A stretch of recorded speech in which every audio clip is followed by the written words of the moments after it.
Hi friends, normally अगर बात करते हैं तो मैं उसी सेक्टर में इन्वेस्ट करता हूं जो सनराइजिंग सेक्टर होता है। और अगर बात करते हैं, मैं बहुत बड़ी कंपनी में भी इन्वेस्ट करने के इच्छुक नहीं रहता हूं। नॉर्मली मैं छोटी कंपनी से देखता हूं जिनमें मल्टी बैगर होने के चांसेस ज़्यादा होते हैं। प्लस मैं भी नॉर्मली ट्रेडर कम हूं पर लॉन्ग टर्म इन्वेस्टर मैं ज़्यादा हूं। और अगर बात करें लॉन्ग टर्म इन्वेस्टर की, तो इतनी जल्दी उनको चेंज नहीं होना चाहिए, बट टाइम टू टाइम हमें स्टॉक पे नज़र भी रखनी चाहिए। और रिसेंटली मैंने वीडियो बनाया था कुछ रिन्यूएबल सेक्टर के स्टॉक्स पे, केपीआई ग्रीन, केपी एनर्जी, जोडियाक, वारी टेक्नोलॉजी, सुजलॉन, आइनॉक्स, ये सब पे कंपैरिजन किया था। उसके हिसाब से मैंने बोला था कि मैं अभी अगर बात करते हैं 1.5 मंथ की बात बता रहा हूँ, तो मैं इंटरेस्टेड था मेनली इन वारी रिन्यूएबल में। बट इन 1.5 मंथ में ऐसा कुछ हो चुका है कि अब मैं फिर से एक बार सोचा कि इनका रिसर्च करता हूँ, इनका एनालिसिस करता हूँ और मैं देखता हूँ क्या मेरा विचार बदल चुका है। चलिए इस पे थोड़ा सा और एनालिसिस कर लेते हैं। और आज की वीडियो में हम सिर्फ कंपेयर करेंगे वारी रिन्यूएबल को केपीआई ग्रीन से। तो चलिए, मैं विजय आपका स्वागत करता हूं आपके अपने ही चैनल वेल्थ की पाठशाला से। चलिए शुभ आरंभ करते हैं।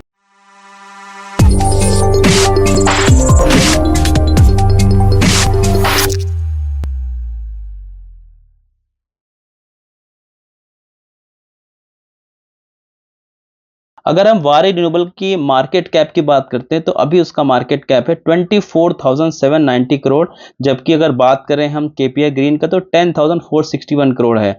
और अगर करंट प्राइस देखें तो 2380 और केपीआई का है 1735।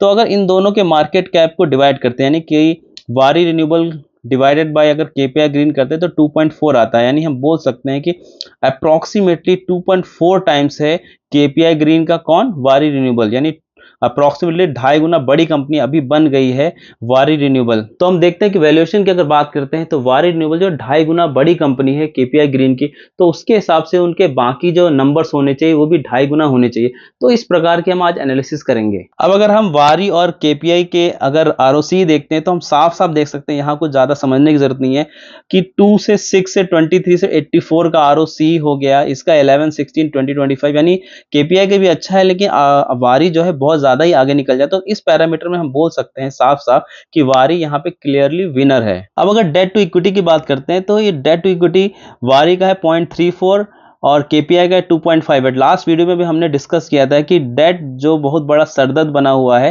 केपीआई ग्रीन का, वही सबसे बड़ी प्रॉब्लम लग रही है, इसीलिए मैंने केपीआई को वारी के कंपैरिजन में कम बताया था। तो यहाँ पे क्लियरली वारी विनर है। अगर डेट नॉर्मली भी देखा जाए तो ओनली 38 करोड़ है, जबकि 24,000 मार्केट कैप की कंपनी, बहुत नेग्लिजिबल डेट है। और अगर बात करते हैं केपीआई के 838 करोड़ का अभी उन पे डेट है, जबकि अभी कंपनी की बात करते हैं तो 10,000 करोड़ की कंपनी, तो उसके हिसाब से डेट बहुत कम नहीं है। तो एब्सोल्यूट नंबर में भी देखें तो वारी यहाँ पे विनर हो जाता है। अगर प्लेज परसेंटेज की बात है तो प्रमोटर ने कोई भी हिस्सा अपना प्लेज नहीं किया है इन केस ऑफ वारी, लेकिन 45.5% शेयर्स प्लेज किए हैं इन केस ऑफ केपीआई। तो ये वारी यहाँ पे भी विनर निकल के आता है। अब चूंकि केपीआई ग्रीन से अप्रोक्सीमेटली 2.4 टाइम्स बड़ी कंपनी है वारी, तो इसके सेल्स प्रॉफिट भी उसी हिसाब से होने चाहिए। चलिए इनके सेल्स एंड प्रॉफिट देख लेते हैं। हम प्रॉफिट एंड सेल्स देखेंगे क्वार्टरली बेसिस पे और ईयरली बेसिस पे। तो अगर दिसंबर 23 की सेल्स देखते हैं तो वारी की 324 है और केपीआई की 330 है। अगर हम निकालते हैं केपीआई ग्रीन का 2.4 टाइम्स तो 792 करोड़ रुपीस आता है। यानी कि एक्चुअली जिस हिसाब से वैल्यूएशन मांग रहे हैं तो उसके हिसाब से तो वारी की जो सेल्स क्वार्टरली होनी चाहिए अप्रोक्सीमेटली 792 करोड़ होनी चाहिए, जो कि नहीं है। और ऐसा होने में भी काफी टाइम लगने वाला है, अप्रोक्सीमेटली मुझे लगता है 2 इयर्स तो लगेगा ही अप्रोक्सीमेटली। तो इस पैरामीटर में मेरे हिसाब से, तो मेरे एनालिसिस के हिसाब से केपीआई ग्रीन ही विनर हो जाता है। अब अगर दिसंबर 23 के प्रॉफिट की बात करते हैं तो वारी का है 64, केपीआई ग्रीन का है 51 करोड़ रुपीस। अगर हम 51 करोड़ का 2.4 टाइम्स, क्योंकि मार्केट कैप तो उसका 2.4 टाइम्स है, तो ये 122 करोड़ है। यानी कि एक्चुअली में तो वारी का जो प्रॉफिट क्वार्टरली होना चाहिए 122 करोड़ रुपीस होना चाहिए, लेकिन यहाँ पे देखें तो सिर्फ 64 करोड़ रुपीस है। तो इस केस में भी KPI winner according to this analysis कि भाई हम इनके नंबर भी 2.4 टाइम्स होने चाहिए। चलिए अब आ जाते हैं थोड़े लॉन्ग टर्म वाले, यानी कि फाइनेंशियल ईयर 24 यानी सालाना के रिजल्ट के हिसाब से देखते हैं सेल्स कितनी है। वारी की 665 करोड़, केपीआई ग्रीन की 917। यानी अभी भी वारी की जो सेल्स है 2.4 टाइम्स तो छोड़ दीजिए, अभी भी इसकी सेल्स केपीआई ग्रीन से कम ही है। अगर हम 917 का 2.4 टाइम्स यानी कि केपीआई का 2.4 टाइम्स करते हैं कि इतनी सेल्स होनी चाहिए वारी की, तो उसके हिसाब से 2200 करोड़ रुपीस आता है।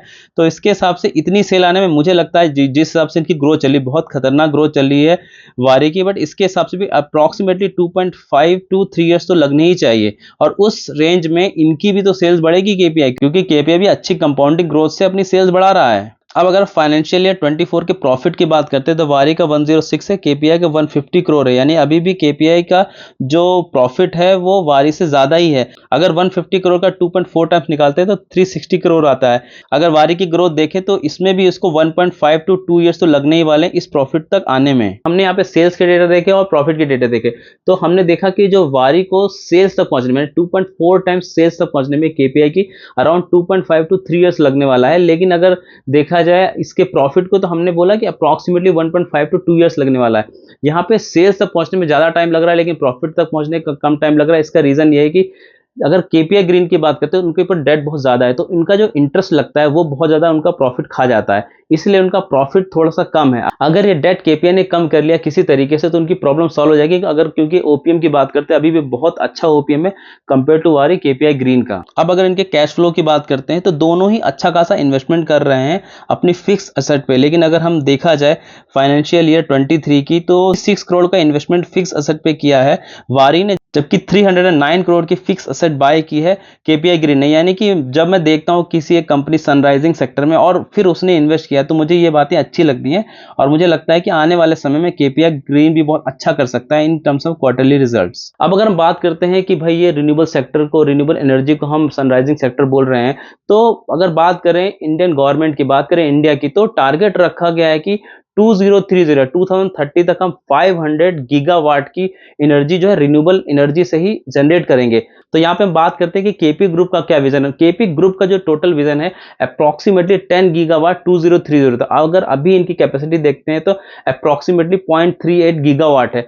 तो अगर हम सोचे कि 10 गीगावाट इनको करना है बाय 2030, तो अब अगर मानते हैं कि इनका थोड़ा सा टारगेट नीचे रह जाता है और हम ये भी मानते हैं कि क्योंकि सारा का सारा जनरेशन ये केपीआई ग्रीन से नहीं करेंगे, अगर हम माने कि 10 गीगावाट जो कि केपी ग्रुप सोच रहे कि बाय 2030 तक वो जनरेट कर लेगी, तो उसमें से हम देखते हैं सिर्फ 1/5 यानी सिर्फ 20% वो अगर केपीआई ग्रीन से जनरेट करता है तो 0.38 जो कि इनका केपीआई ग्रीन का अभी का कैपेसिटी है। तो अगर हम दिस 2 डिवाइडेड बाय 0.38 करते हैं तो अप्रोक्सीमेटली 5.6 आता है, यानी कि 6 ईयर में अप्रोक्सीमेटली 5 टाइम्स की ग्रोथ तो आने वाली है। तो इस हिसाब से मुझे लगता है कि केपीआई ग्रीन भी एक अच्छा बेट हो जाता है। अब चलिए चलते हैं इनके वैल्यूएशन में, जो सबसे इंपॉर्टेंट पॉइंट हो जाता है कंपेयर टू वारी एंड केपीआई ग्रीन, क्योंकि वारी भी अच्छे खासे नंबर अपने रिप्रेजेंट कर रही है और केपीआई ग्रीन उससे थोड़े से कम अच्छे कर रही है, लेकिन दोनों ही फैंटास्टिक डेटा अपना दिखा रहे हैं। अगर पी की बात करते हैं वारी की तो 234 का है और अगर इसके पी की बात करें केपीआई का तो 69 का है। अगर हम देखें कि अगर हम इसके पी को 2.4 टाइम्स से भी मल्टीप्लाई कर देते तो भी 166 का पी जस्टिफाई करना चाहिए इन केस ऑफ वारी, जबकि ये तो 234 टाइम्स, यानी कि यहाँ पे केपीआई विनर हो जाता है क्योंकि ये अभी अगर वारी की बात करते हैं तो बहुत ज्यादा ही हमको कॉस्टली मिल रहा है। अगर प्राइस टू बुक वैल्यू की बात करते हैं 220 है और इसका price to book value KPI का 32 ओनली है। अगर मान लेते हैं कि भाई बहुत अच्छा ग्रोथ कर रहा है वारी, तो उसके हिसाब से अगर 2.4 टाइम्स भी महंगा दिखाते तो भी 77 का प्राइस टू बुक वैल्यू होना चाहिए वारी का। लेकिन यानी इस केस में भी हम बोल सकते हैं कि केपीआई ही विनर है ना। Conclusion and my personal opinion, देखिए दोनों ही सनराइजिंग सेक्टर में दोनों ही बहुत अच्छा कर रहे हैं, तो उसके हिसाब से ये नहीं बोल सकते कि वारी अभी आगे जाके बेकार करेगा। बट अगेन अगर मुझे दोनों में से कोई सेलेक्ट करना इस टाइम पे तो मैं केपीआई ग्रीन को सेलेक्ट करूंगा। यहाँ पे मैं ये भी डिक्लेयर करना चाहता हूँ कि रिसेंटली मैंने अराउंड 2 मंथ बैक में वारी में परचेस किया था, जो रिसेंटली मैंने कुछ दिन पहले ही उसमें सारी होल्डिंग अपनी सेल कर दी है और अब मैं केपीआई ग्रीन में इन्वेस्टेड हूँ। तो इसका सबसे बड़ा रीजन यही हो जाता है कि मुझे लगता है कि अभी वारी बहुत ज्यादा एक्सपेंसिव हो गया एज पर इट्स ग्रोथ, और मुझे लगता है कि केपीआई ग्रीन भी एक्सपेंसिव है। बट अगर आप रिन्यूएबल के कोई भी शेयर्स देखेंगे नॉर्मली सारे हाई पीई पे मिल रहे हैं, तो उसके हिसाब से केपीआई ग्रीन मुझे बहुत अच्छा लगता है और मैंने रिसेंटली इसमें इन्वेस्ट भी किया हुआ है। तो इस वीडियो में मेरी ये पर्सनल ओपिनियन, मैं गलत भी हो सकता हूं, तो आप अपना फिर से रिसर्च कीजिए, अपने फाइनेंशियल एडवाइजर से एडवाइजर लीजिए, उसके बाद ही कोई एक्शन लीजिए, उसके बाद ही कोई डिसीजन लीजिए, क्योंकि अगर प्रॉफिट होगा वो आपका होगा और अगर लॉस होगा तो भी आपका होगा। सो अगर वीडियो पसंद आता है तो उसको लाइक कर दीजिए, फैमिली और फ्रेंड्स के साथ शेयर कर दीजिए, और अगर अभी तक चैनल को सब्सक्राइब नहीं किया तो अब तो सब्सक्राइब कर दीजिए। Thank you so much for watching this video. Remember one thing, learning is earning. जय